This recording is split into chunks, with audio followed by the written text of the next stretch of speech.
I'm from Finland, and that's also where these things I'm about to describe to you happened. This was some years ago, pre-smartphone and GPS era.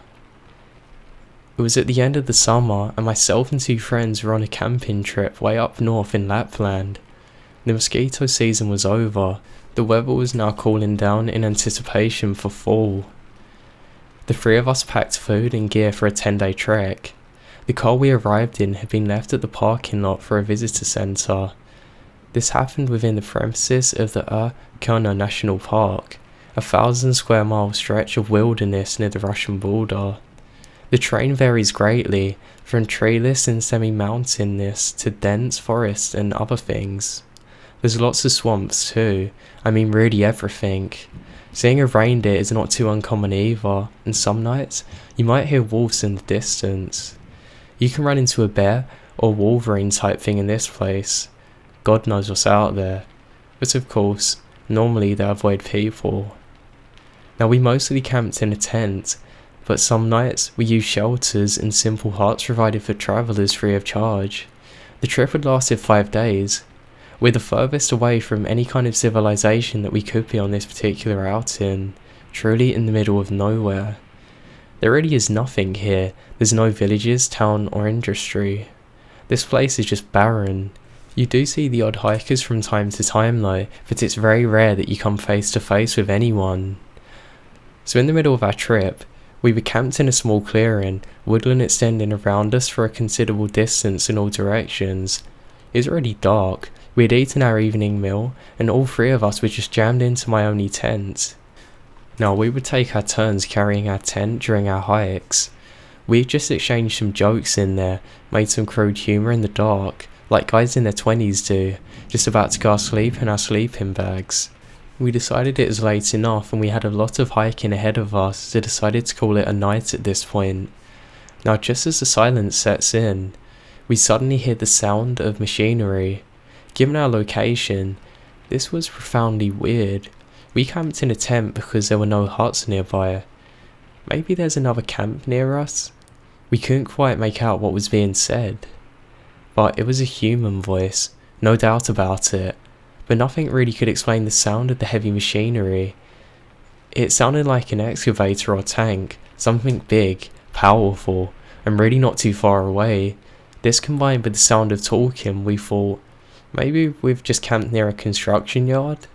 But why this late? It's so unpopulated. Not only this, but we're also in a protected nature reserve. Why would anybody be out here? So we got out of our tent. The first thing we realised was how cold it had gotten. It was pitch black outside. The campfire had its coal still glowing. We banged out our flashlights. My two buddies have always been a lot braver than me. The sound was clearly coming from the north, maybe half a kilometre away. We thought the construction might go on all night and we weren't really sure what was happening, and we were certain that it was behind a small hill some distance away. The only thing is, we could see no light or anything. We still could not make out what was being said. The speaking was like in a very monotone fashion. It's hard to describe because it was impossible to even say the language being used. It sounded like somebody speaking through thought. I guess if any of you have ever heard of the weird thing that happens where you hear a human voice in static, maybe you've used a blow dryer and been sure somebody's talking and turned it off again, and there's nothing but the sound of the dryer itself, and you kind of interpret that as a human voice. It's sort of like that, but more real. It's really hard to explain. Now the machinery-like sound continued, not loud, but you could sort of make out the powerful engine, at times accelerating and adding power, at times idle. My two friends resolved to go and find out what was going on. We put our warm clothing on, donned our boots, and I sat next to the fire for a bit just to dry off a bit from sweating. I then went to go and gather some more firewood just to make sure that it wouldn't go out anytime soon. The plan was that I would stay at the camp while my buddies left to check out this mysterious construction yard in the middle of nowhere in the Lapland woods. So I sat there. The guys took out their maps, took out a compass heading left, and made their way through the forest. Now I could see the lights from their flashlights. They were slowly going more and more dim until eventually they were gone. I'm not gonna lie, it's a pretty weird feeling seeing them disappear like that. Now the weird sound continued, unaltered. They were gone for 15 minutes, then 30, then the better part of an hour. It was odd. Judging by the volume of sound, they should have reached it, checked it out and returned. Added more firewood and tried to make out what the people were talking about, but it was so tiny and obscure. The guys had been away for more than 2 hours now. I figured they'd stay to go and get some coffee with the construction guys. Then, the sound stopped, just like it started. It was silent. The engine sound and voice both gone. I waited for 30 minutes now, very worried that something had happened. I was sure that they had gotten lost or something. Do I go after them? I shouted their names several times, built the fire pretty big. I was scared by every sound I saw, when suddenly, I saw one of the flashlights. They were coming in a hurry. The guys had got back to the camp, out of breath. They told me the following. They had followed the sound beyond the small ridge in the distance. There was nothing there. It seemed like they were not getting any closer to the source of the sound. They had to stop every now and then, be quiet and listen to it, otherwise they wouldn't be able to walk towards it. They walked and stopped like this for quite a while, and then realised it wasn't getting any closer. The sound did not change in volume at all. They decided to just go a bit further several times, when suddenly, the sound just stopped like it had started. They then realised that they were pretty far out and not sure where they were. They reversed and started heading the same way they come from. Eventually, they saw my big fire from the top of the hill and found their way back. Now the weird thing is, we seem to think that the sound stopped at different times. They hadn't been gone 2.5 hours in total. They said that the sound stopped at around 1 hour 15 minutes after they left, and then they started to head back immediately. The return trip was a bit longer, even though they kept a good distance. They apparently wandered for a bit. For me, they stopped at the 2-hour mark, and just 30 before they returned. Now we didn't sleep that night, nothing more happened on that trip, and we never found out what the weird sound was. We returned to the park visitor centre some 5 days later. We asked if they knew about a construction site, but they had no idea what we were talking about.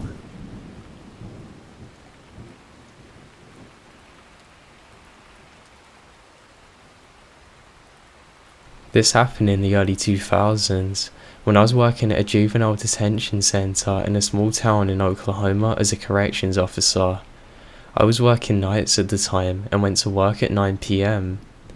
This one night when I arrived to work, my supervisor looked confused and asked me what I was doing there. I said I worked tonight.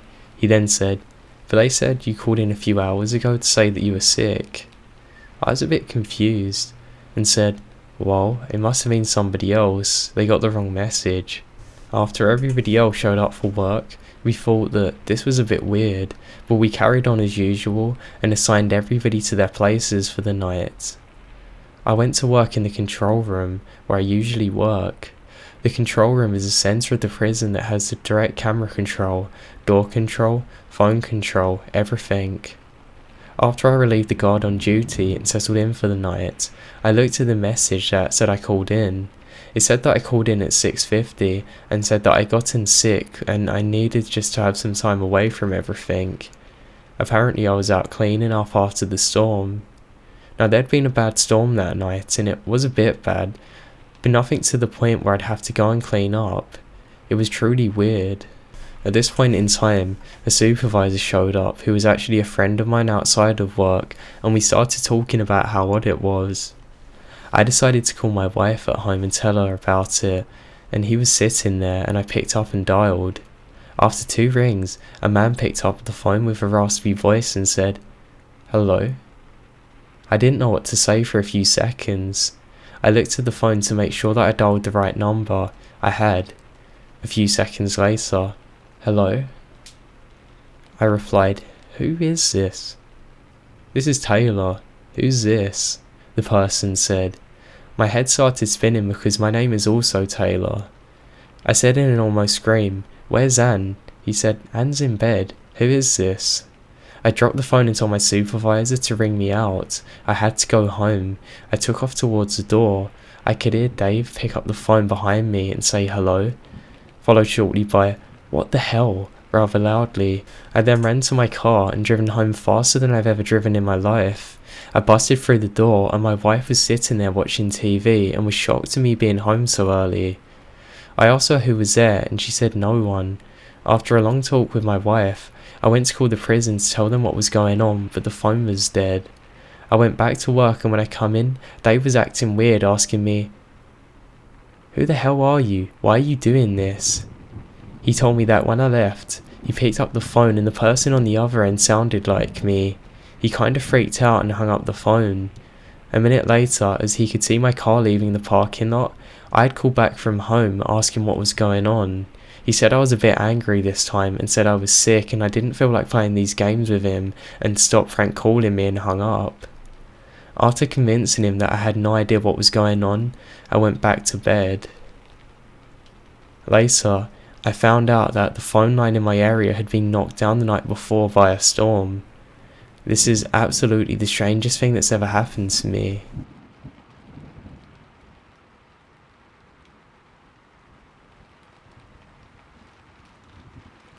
About 15 years ago, my friend's parents, Steve and Julie, were woken up at 1 AM to the sound of a very loud thud that rattled the house. Worried that one of the kids had fallen out of the bunk bed, Steve went downstairs to check on them, but all three kids were sound asleep and safe in their beds. Julie told Steve to go check on the house in case of intruders, so Steve checked the doors and windows before going outside. After about 10 minutes of investigating the noise, Steve came across nothing unusual and decided just to go back to bed. He found that his wife was absolutely worried sick and she demanded to know where the hell he had gone and what happened. Confused and tired, Steve told her that he didn't find anything and just to calm down, but Julie then pointed out that it was now 4 AM, so he had been missing for at least 3 hours. Julie had even gone outside to check on him and he was nowhere to be found. He didn't respond to her calling his name. Unable to figure out what happened, they returned to bed and slept until Steve had to get up for work in a few hours. Now Steve owns a painting business and a couple of hours after working on a house, he noticed that his eyes were very itchy. They then started to burn. After a while, they burned so badly that he was holding his eyelids open as to not blink because it felt like there was sandpaper against his eyelids.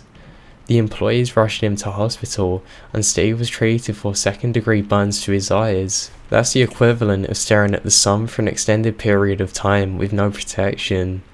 His eyes were treated and luckily he had his vision restored.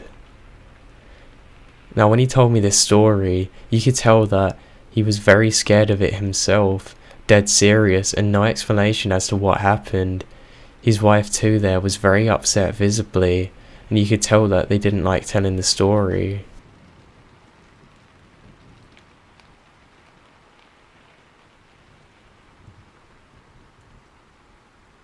I just turned 22 and my parents had sold their house and purchased a place out in the country.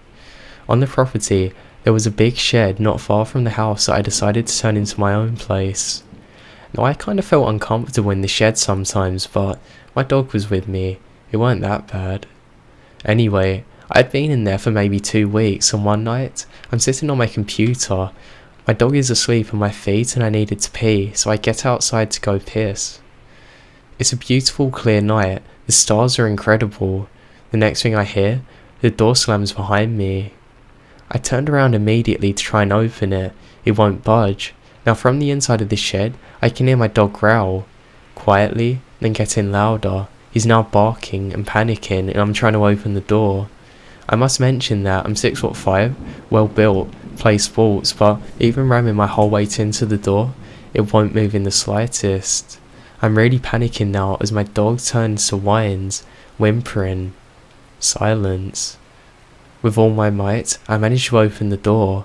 Now the lights are off inside, it's pitch black. It won't turn back on and I'm in complete darkness. I can't see my dog anywhere and I stumble around trying to find a torch. Finally, I picked it up and turned on my torch. I wasn't prepared for what I see next. My dog had literally squished itself into the furthest darkest corner of the room, eyes closed, shaking violently. I then immediately turned towards him. As soon as I got within reach of him, he leapt into my arms and wouldn't move. I picked him up and I swear I've never ran so fast in my life.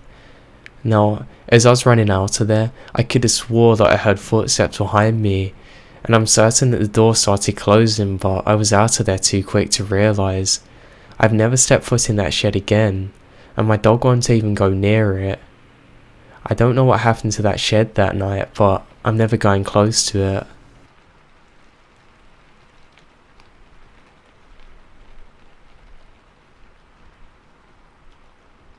"10 years ago, I was returning home from a road trip with 2 friends.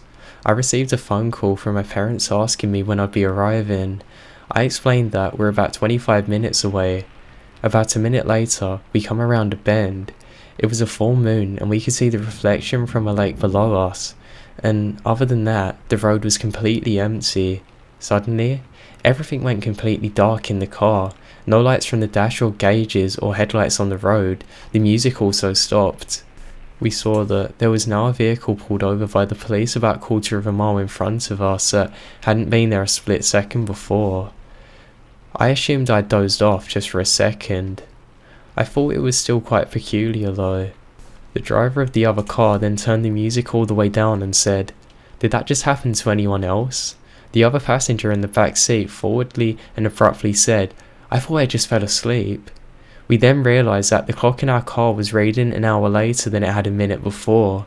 To keep ourselves from freaking out, we decided that the car had possibly had a momentary electrical failure and reset the clock to an odd time, turned off the dash lights, headlights, gauges and restarted the CD player. The thing is, when we arrived home about 20 minutes later, we were 1 hour late.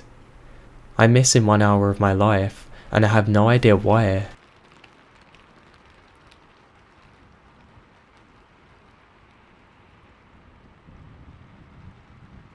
I work as a security guard and nighttime attendant at an apartment building. It's 24 stories and one of the oldest in the city that I live in. So one night I'm sitting there and my phone rings at about 3 AM. I answer, "Hello? This is at the front desk. How can I help you?" The voice on the other end sounded female, but was totally garbled, and I could only just about make out the 23rd floor, and that was it. I tried telling this person that I didn't understand them and asked them what they were talking about, but they just responded again, 23rd floor. After the 3rd time of trying to understand the same response, I said since I couldn't understand them, I would come up and meet them in the hallway anyway. So I then go towards the main elevators, and both are up on the surprise 23rd floor. Luckily, we have an older service elevator. It's only on the 7th floor, so I call it down, get in and hit the 23rd floor button. But it won't move, and the inner door won't shut. I go to the reset panel, and boom, we start going. Door's still open. I'm freaking out, and the elevator is shaking because it goes pretty fast and is really old. As I'm going up, I just stay towards the back and finally reach floor 23. I step out, door closes just fine. I look around the hallway, there's nobody around. I walk along slowly trying to listen for anyone awake who I might have called. There's nothing.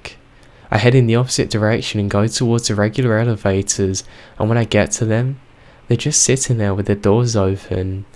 I was pretty freaked out, but it could just be the elevators. So I get in, I figure that I'll just reset them and do everything I need to when I get to floor 1. When I suddenly hear the sound of the back of the stairwell closing. I quickly get out and go to the stairwell. Lo and behold, nobody's there. Oddly though, the door to the machine room is ajar, and at the time, I'm the only one in the building with a key. At the very top of the building, there's this really big machine housing thing, and it's got lots of really loud machinery there that does everything for the building. And I don't like going onto the roof because it's creepy as hell and no one ever goes there. So at this point, I'm freaking out and decided that I must go into this room and get to the roof and investigate. I shout out, "Hello?" and there's no response. The lights in the room flicker because they're flickery type, but I've never seen them do this before.